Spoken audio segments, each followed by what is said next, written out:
Welcome to the Going Green podcast. Today we're going to have a look at some pie-in-the-sky ideas, or are they, for trying to improve our world.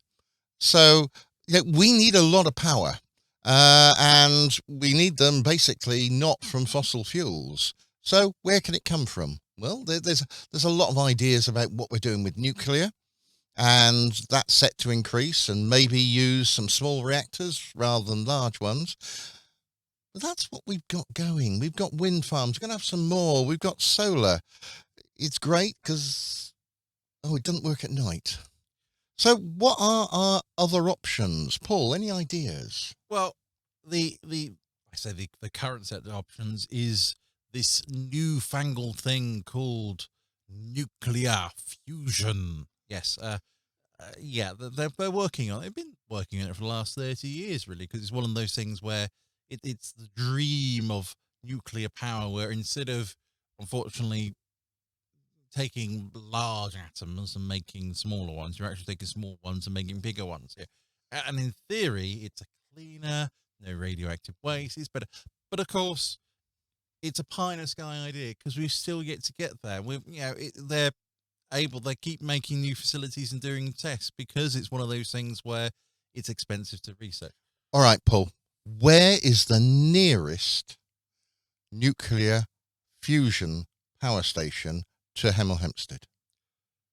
Oh, now that's a tricky one. I'm going to have to say, I think it's approximately 8 light minutes away. That's the one, yes. 93 million miles for those who work in miles. It's the sun and it works there. And if they're trying to build one of those nuclear fusion reactors, then they need to create basically the inside of the sun in a little box. And at the moment, it requires a lot more energy to put in than they get out, which doesn't make it really good as a power station. No, this is the whole problem. But you know what is a great idea?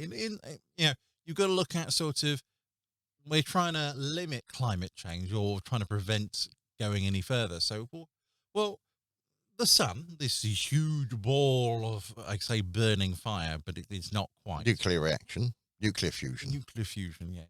Well, that's spitting out all this light and heat and it's bombarding us. Well, what if I decided to put a large mirror in front of the Earth to prevent all that sun's energy from hitting the Earth? Going to get cold. I don't know. It's one of those things where, Bond villains have said that it's a good idea, No, what they do is they take the mirror and they point it at a little bit of the Earth and they can annihilate that bit of Earth. Typically choose a good country they want to get rid of, usually America. Yes. Well, no. Bond is usually the UK, but we're glad. Yeah, okay. All right. But yes, so there is this proposal, basically, of not necessarily doing a large mirror, but little diddy ones. And essentially, For your little diddy, you actually do mean quite large little diddy ones, yeah. Yeah, but it's one of those things. In comparison to the size of the Earth. Yes, it's little diddy. Yes. Little diddy.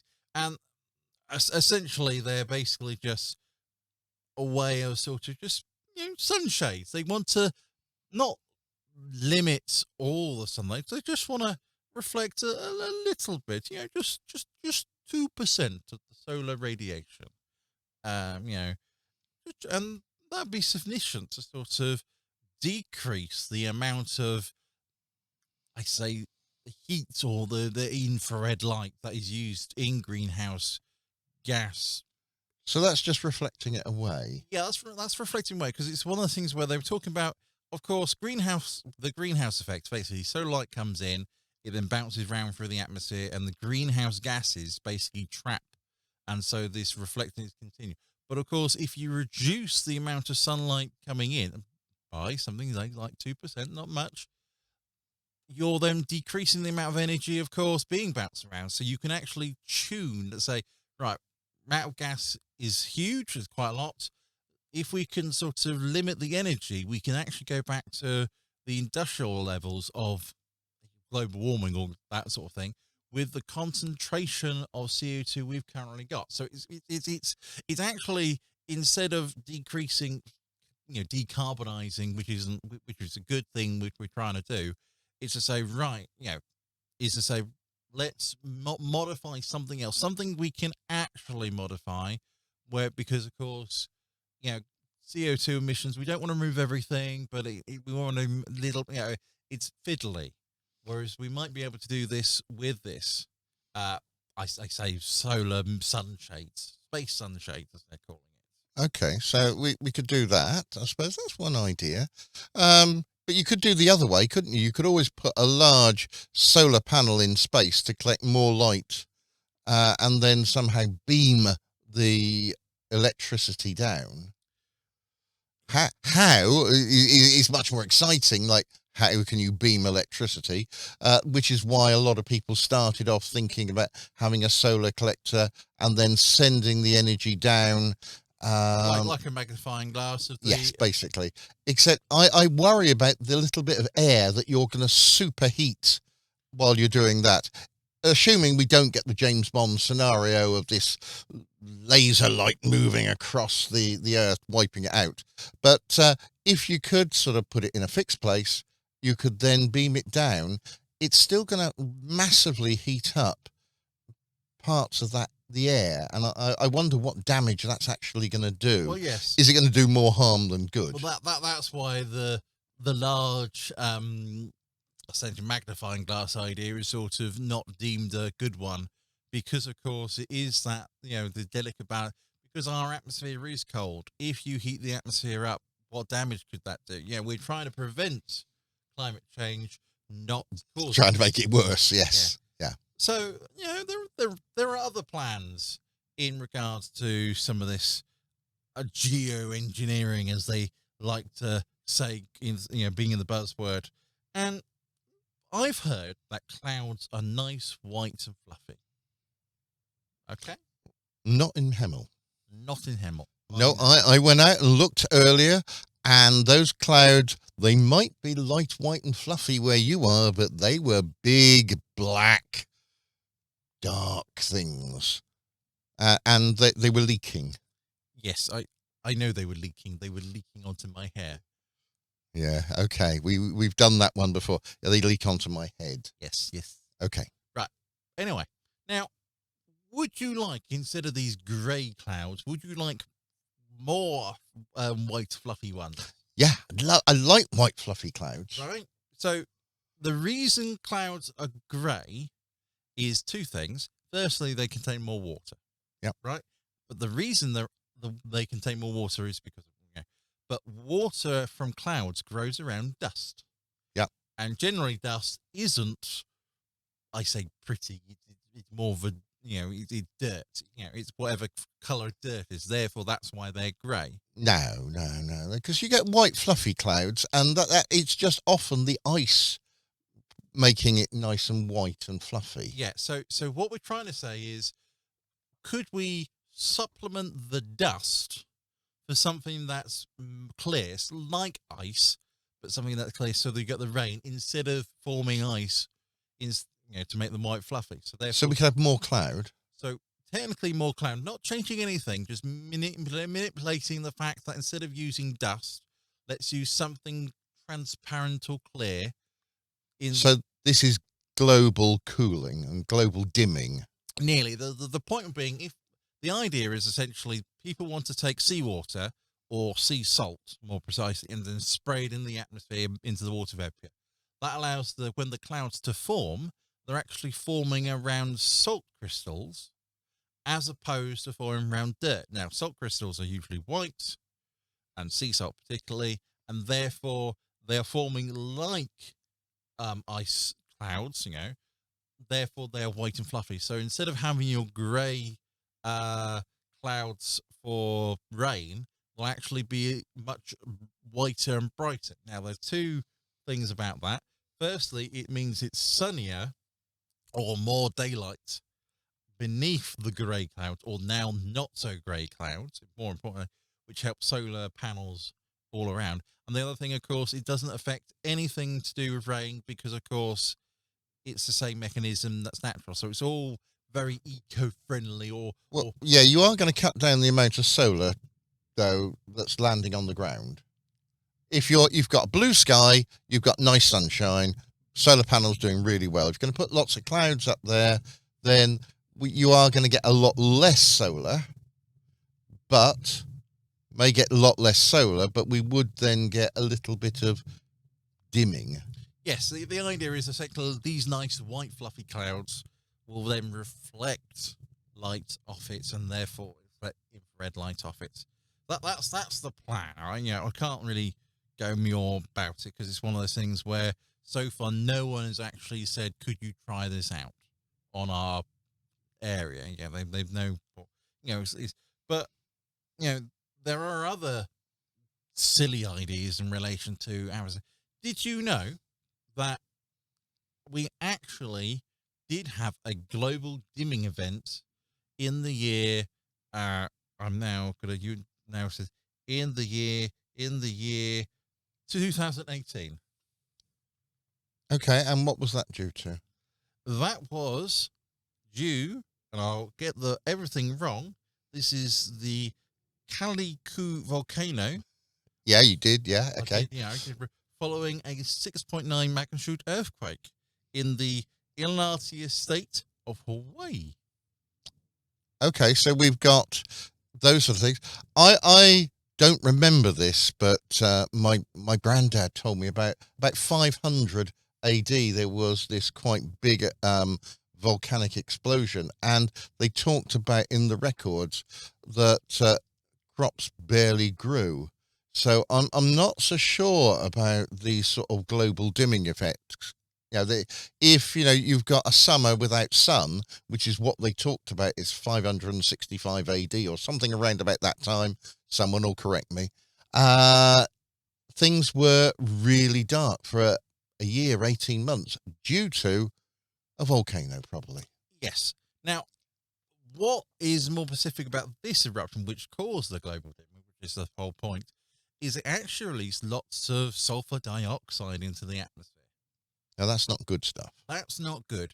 But additionally, it also, in the atmosphere, for the atmosphere to deal with all this sulfur dioxide, it formed lots of sulfur sulfates. These are other sulfur-bearing compounds that are more friendlier to the atmosphere because it's got mechanisms to deal with it. Now, one proposal was essentially these sulfates in the atmosphere actually reflect infrared radiation. Now, they don't reflect it. They are technically greenhouse gas. They do reflect it downwards, but they also in a layer they actually reflect it backwards, as in it prevents them. It doesn't trap them in. It sort of, well, yes, it does, but it actually, if it's from outside in, it bounces off, and it's high enough up. Yeah, and it's high enough up, as opposed to trapping the radiation from the Earth back up. Because this is how global warming works. It's two different wavelengths, isn't it? You've got the wavelength of ultraviolet light, which can come into the Earth. That can actually warm the Earth, and the Earth then radiates infrared.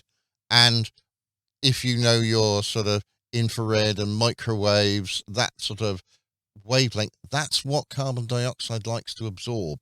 It does its sort of little sort of energy gathering with that, and that's what is global warming. It is the carbon dioxide keeping that heat in rather than letting it radiate out into space. Yeah, so anyway, so these sulfate compounds, they are, they basically reflect sunlight, but they only reflect infrared part of the sunlight. So you've only got, you're not increasing the heat, you've only got that radiation from the Earth out. And so basically, once again, it's a way to reduce not the heat, but the instead of reducing the atmospheric concentration of CO2 that are doing all this, they're preventing the CO2 from actually getting warm, but super energized, releasing all this. Therefore, decreasing, of course, the amount of energy that is being re-irradiated through the greenhouse effect. So it's as I said, modifying the temperature or like the solar, where instead of modifying the concentration of gas or CO2, which is a big struggle we're finding, we could modify something else, or that could actually prevent the stuff coming down in the first place. Yeah. Okay. There are some other ideas are on that one. There was that bubbles, wasn't it, in the sea? We can take this idea of flocculation of the sea. You have lots of vessels making lots of tiny little bubbles. Now that's going to make the sea turn sort of bubbly white, and that's going to reflect rather than absorb all that heat. Yeah, it's one of those. As this, well, this is the whole chapter of geoengineering. It's silly ideas that's basically saying, if instead of radiating and gathering, if we can just reflect it, then we can sort of maneuver. The idea is, is reflection up the Earth's surface a good idea? The answer is probably not. You need to do it higher up. However, of course, as we do know, the Earth, our planet, is 2/3 water. So therefore, even if we manage to bubble a third of the Earth's waters or the Earth's surface, how much of a difference that can make in sort of reflectivity. They talk about putting reflective blankets in the Arctic. I'm going to get my right pole right, to help sort of the ice stay cool. There are all these silly ideas like basically being reflected. Well, it's not quite so silly, because we're going to have this runaway effect that the Arctic and Antarctic, there's less ice. If there's less ice, then, and not just in thickness, but in magnitude, I was thinking more diameter. Yeah. If we go a smaller diameter, then there's less light being reflected back by this gorgeous snow and ice, and more is actually going to be heated up, which is going to mean more ice is going to melt, which is going to make it smaller, which means it's going to get hotter, which means it's going to get smaller, and it's going to be one of these things that's going to sort of be a self-fulfilling prophecy, sort of it's going to get smaller and smaller and smaller and hotter and hotter and hotter. Yeah, okay, so we've got that idea. So you can try and stop the sunlight getting in with a big sort of, either reflector or just preventative, just something to get in, to something to do that. That's not stopping the carbon dioxide. We'd still have to do that as well anyway to try and get things to go. Have you got any more pie in the sky ideas? The ideas are truly limitless with the amount of, but it's not that limitless. It's more the fact also, if someone thinks about it and they think about carefully, they actually say, well, actually, that could work if we do all these things. The problem is it's all these things that we can't do. All right. Did you know that cold water absorbs more CO2 than warm water? I actually did, because I've got a pond, and outside in my pond, when it's a nice summer day, the fish are trying to gasp for breath because they can't the oxygen isn't held in the water enough, and they need more. So when it's cold and they're not very active, there's of course more oxygen, and it's just not more oxygen, it's any gas, isn't it? Yes. All the gases dissolve better and stay there. So what's your proposal here then? Well, I say my proposal, the proposal, yeah. Of course, I'm not saying anything. Is essentially to pump cold water from the depths and dregs of the ocean, when where they're going to do it, don't know, and essentially pump that cold water to the surface of the world's oceans. Basically make these. I can see this being quite a bad idea. Oh, it gets better and better and better, right? Because of course, then they actually also want is to send the hot water down to the bottom. That's not going to happen. Do they not know that cold sinks and warm floats? Because the warm water is sort of generally less dense. That's why it floats at the top. That's what. Yeah. And water being one of those funny things is if you get it at 4 Celsius, it's at its most dense. Lower than that, it's actually less dense as it starts to freeze, which is why ice floats. So what's the proposal here then? So you're going to pump cold water up. Isn't that going to, if you pump it up, surely it's going to heat up. Well, this is the whole problem with the idea. I'm not saying it's a good idea. I'm just saying it's a simple way of saying, right, cold water absorbs more. So if you can get the cold water to the surface, in theory, it can actually absorb more CO2. But it will warm up, which means it's going to lose. Which is going to lose the CO2. So therefore, you've just wasted the pumping of the cold water, unless you put basically a large refrigerant in. And a lot of energy involved in actually pumping up. You actually don't have to pump from that deep to get down to 4 Celsius. I will point that one out. You don't have to go to sort of 6 miles deep or something like that. No. It's, as I said, all these ideas is someone thought about an idea, a concept of a way of decreasing CO2 or those sorts of things. Like, right, how do we actually do it? But they don't think about the consequences of what they're about to do. So because of course one of the major things, and another thing is to actually do is to basically put lime inside all the oceans to basically raise the alkalinity of the oceans. So that's going to be a good idea. I can see this one being incredibly bad. Right. Okay. So you're going to change the pH of the ocean. Yeah. So we're here trying to save the world. We are, aren't we? Oh, well, this is they don't want to raise it by much. Just a little bit. Just a little bit. Yeah. And what's that going to do? Well, in theory, a higher alkali water, once again, absorbs more CO2 in the ocean. And what happens to poor little plants? And unfortunately, lots of the ecosystems in the ocean are actually run at very barely acidic pH.